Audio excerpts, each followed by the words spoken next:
Hey everybody. Today I'm going to talk about something that's pretty controversial, and I think it's one of the biggest problems facing our nation and probably even the world today.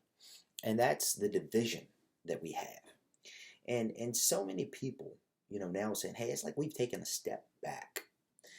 Back towards the era of the 1950s, where racism ran rampant, where there was social injustice, where there was division through this nation, that it was heartbreaking to see.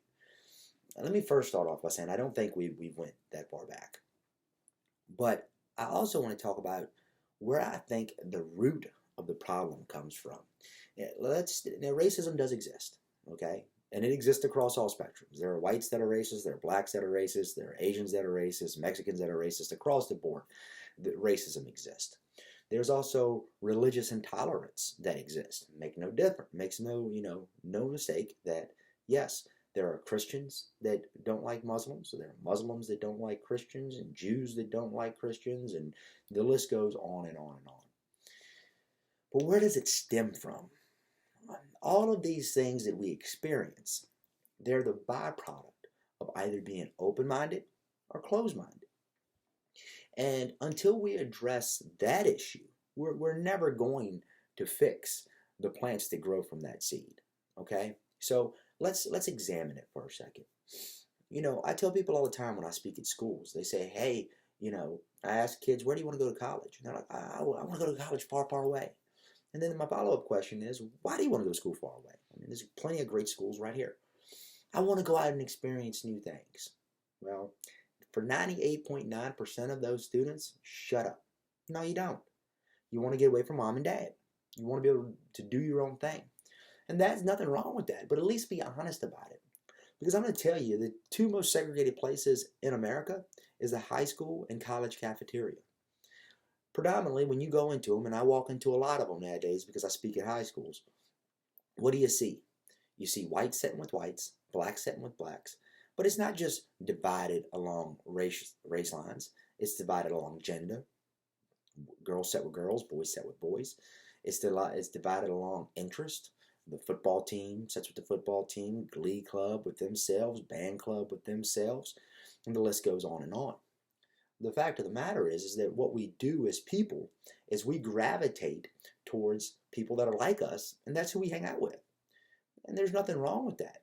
But for so many of these kids that leave the East Coast to go to the West Coast, or the West Coast to the East Coast, or the North to the South, or however it plays out, all they do is go to a new area and find the people that are just like them. And that's who they hang out with. Just people that are just like them, well, with a slightly different accent.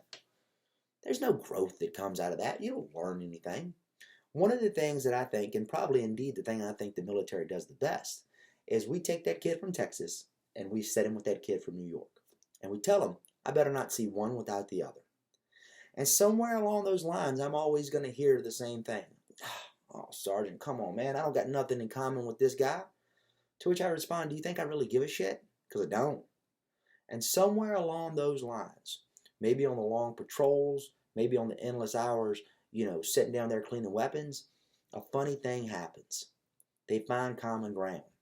And sometimes it's something as simple as, hey, they think the same model is hot.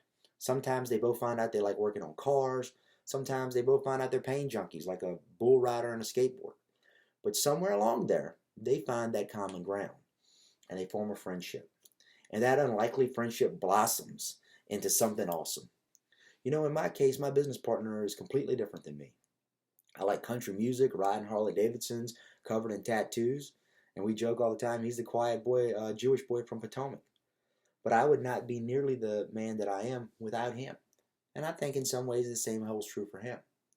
So here's the thing, young people, a lot of times y'all sit back and you blame, and it's not just this generation, it's every generation. You blame the generation that came before you. You said that they don't get it. And in some ways you may be right. But here's my thing to you. Do a real honest assessment. Look around you. Who's sitting at your table? And for those my age and older, I'm going to ask the same thing to you. Who's sitting at your table? Who do you break bread with? Is it somebody completely different than you that has a totally different worldview? Or do you just get pissed off before you even try to understand why they think the way that they think, and say to hell with them and leave. Understand that is the root of bigotry. Bigotry means, in my eyes at least, that your ideas are inferior to my ideas simply because they're your ideas. And nothing could be farther from the truth. If your ideas are indeed fact, then why can't you listen to someone else? Because if you listen, then you'll be afforded the opportunity 99.9% of the time to give your facts. Unless, of course, you're sitting with a bigot. You don't like that, do you? So don't be the bigot yourself. Let's end the division. Let's come to the table and let's have conversation. But what do I know? It's just the ramblings of an old infantryman.